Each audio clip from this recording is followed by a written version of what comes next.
I think I just went to the bathroom in my pants a little bit. Holy cow, look at the size of that snake.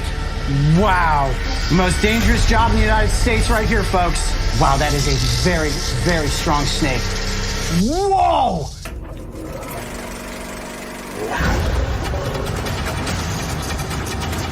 When it comes to creatures that humans are afraid of, I always say there's the 3 big S's. Sharks, spiders, and snakes. You're very unlikely to be attacked or bitten by these animals. Yet unfortunate accidental encounters do happen. And in a worst-case scenario, a single bite could put your life on the line. Today we are visiting the Reptile Discovery Center, located in DeLand, Florida. Owned and operated by Carl Barden, this serpentarium is home to dozens of the world's most dangerous snakes, many of which are on display to educate the public. This location is also a med-toxin venom laboratory, and it's the dangerous work going on behind the scenes that is saving human lives. Ooh, venomous reptiles. Good morning, Carl. Coyote, how you doing? Welcome. Good. How are you? Thank you for coming. Mara? Good morning, Coyote. Welcome. Thank you guys so much for having me. This looks like the ultimate snake milking setup. This process is incredibly important. You guys are milking these snakes for the creation of antivenom. So tell us a little bit about this process. And I would classify this as arguably the most dangerous job in the United States at this point. But we never see it that way. We always think it's pretty well practiced. We do it so frequently. We handle 50 to 100 snakes a day, typically 4 or 5 days a week. And probably most importantly, a number of these venoms are produced for the antivenoms, both here in North America and around the world. So let me just repeat that real quick. You said between 50 and 100 snakes a day. Have you ever been bitten in the process of milking snakes? Because accidents do happen. We have about 500,000 venom extractions now, and every once in a while, right, he zigs and you zag and the whole thing goes bad. So I've had 11 snake bites in the last 27 years. Only 9 of those resulted in envenomation and actual hospital stays. We had 2 of those bites were dry. But then you'll see the work here at the table is close work, but it's really rehearsed and it's done very carefully and methodically. And so we like to think it can be done very safely.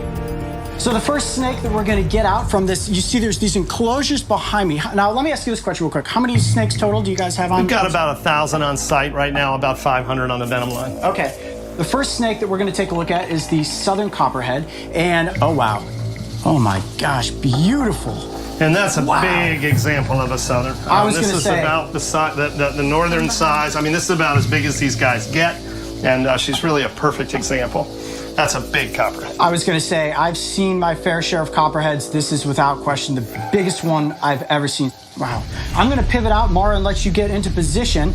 And we are going to begin the milking process. Copperhead. Now, where would you rank the toxicity of the copperhead's venom as compared to a cottonmouth or a diamondback, right? So this is not necessarily a bite that's going to kill you. Typically, no. Typically, no. Copperhead venoms are not seen as especially toxic. Copperhead venom is extremely hemolytic, so hemorrhage and destroys blood cells and this kind of thing.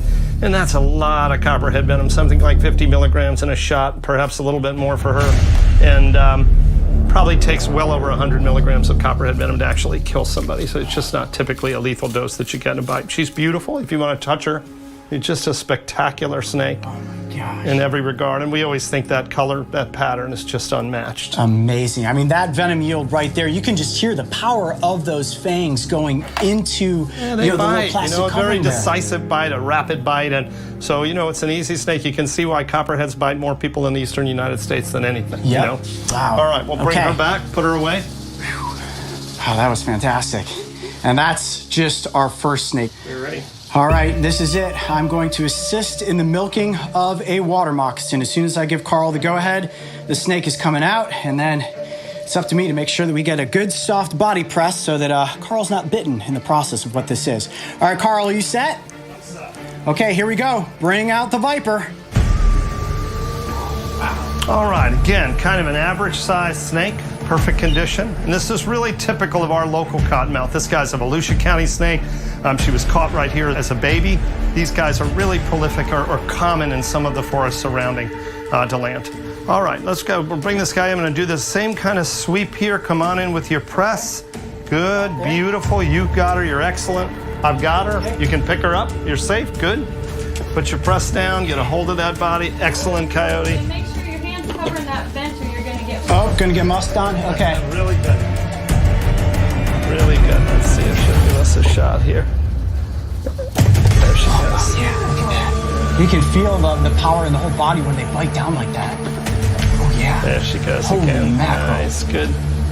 Perfect. All right, we're going to return her to her cage. Okay. You got her. Excellent, Coyote. Oh, my hands are Beautiful shaking. job. You did it! That, Really good. I was hands-on with the snakes in Australia when we milked those species, but didn't necessarily have that pressure of having to gently pin down the body. But anytime you're that close to one of these animals, I mean, even a slight margin of error can go catastrophically wrong. And from the venom yield that you see that came out of that snake, just unbelievable. It's just one bite from one of these snakes. So Coyote, that was excellent. I feel all that adrenaline rushing through me. That's one snake, and I wasn't even holding the snake by the head. So I can only imagine you doing this for a couple hours at a time, snake after snake after snake. And if you thought the water moccasin was impressive, now we're gonna bring out the eastern diamondback, which arguably is the most dangerous pit viper in the United States based on venom yield. I have a feeling that this is going to be intense. Wow, that is a big eastern diamondback. I think I just went to the bathroom in my pants a little bit. Holy cow, look at the size of that snake. Wow. That might be the biggest eastern diamondback I have ever seen. Wow. Okay, so now one of the key elements Don't of... get any closer than you are right now. Okay, yeah, no, I see. She's, you know, I'm just gonna go like this and talk over to the side like this just in case. You see she's in that classic S-strike pose.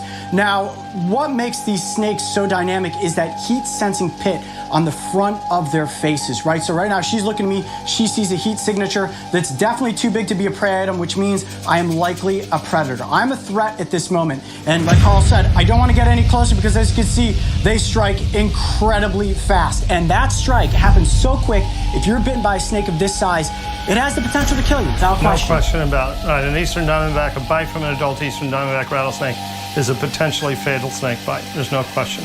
Now, when it comes to eastern diamondback versus western diamondback, which one do you think is more dangerous, Carl? You can see she's getting agitated I think now, both right? of those, I'm just going to shift her on the table a little bit. Yep. I think both of those snakes are probably equally dangerous.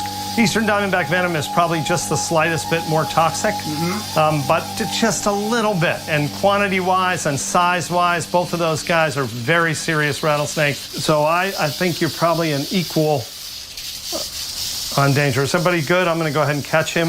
Yes, it's time. All right, here we go, guys. We're going to do the... I'm going to shift. I've got to shift him. Hold that baby up. Take just a step back here. No pressure yet. The most dangerous job in the United States right here, folks. There's a little now to keep them on the table. I'm going to shift him a And little coming off. bit. Yeah. Carl, Good. you're unbelievable. The focus that it takes, guys, to perform what this is. Don't change anything. You're good. Easy. Okay. All right, I got the backside. Wow, that is a very, very strong snake. Unbelievable muscular power without the body. For a bite? Okay, you guys good? Whoa! That was a serious venom yield right there. My goodness. And that's really what makes the eastern diamondback so potentially dangerous, is that capability to really pile it out when they need to. Look at those fangs. Oh, and I actually see it's got a double set of fangs, which means it's getting ready to shut out one of those fangs, right? That's exactly right. Yeah. Yes. Wow, look at that. All right, guys, zoom in as best you can to get a shot of those fangs. You can see the hooked nature. If you're bitten by one of these snakes, it's going to be a very, very bad day. A bite from this viper will definitely kill you if you do not receive anti-venom treatment. Okay, is it okay to let go of the tail? Good. Wow, I'm gonna go that back. rattle. Okay, Very going good, back in. Coyote. Excellent. That was intense. I mean, just being able to control a snake of that size on a table like that is a challenge. Wow, Carl, that was impressive, my friend. Great Holy job. mackerel. It's important to note that this venom will go into the creation of anti-venom, which eventually will save lives. So the work that Carl and Mara are doing here on a daily basis is saving anybody who accidentally comes upon one of these snakes and is bitten. Carl, I'm going to give you a very dangerous Thank you, sir. handshake to say thank you for having us behind the scenes at the lab here today to milk snakes. This was unbelievable. I'm sure one venom-searing question that you all have is, what exactly happens when snake venom enters into the human body and reacts with its blood? Stay tuned, guys, because that episode is coming up next. I'm Coyote Peterson. Be brave. Stay wild. We'll see you on the next adventure. All right, Carl, I'm going to hand this off to you so that I don't drop it. That was crazy. Amazing job. Oh my gosh, I'm so stoked. Being bitten by an animal is one of the worst experiences most people can imagine. Yet no matter how careful you are, accidents can and do happen every year. In the United States, it is accurate to say that Carl and Mara are literally putting their own lives at risk to ensure that anyone who is bitten by a venomous snake has a fighting chance for survival. If you would like to visit the Reptile Discovery Center or learn more about their med toxin venom laboratories, make sure to visit the website and schedule your chance to see these snakes in action. Hey Coyote Pack, if you can't wait for the thrilling conclusion where we see how human blood matches up against pit viper venom, you can join memberships right now and see the episode before anyone else. And make sure to subscribe and click the notification bell so you can follow along with me and the crew on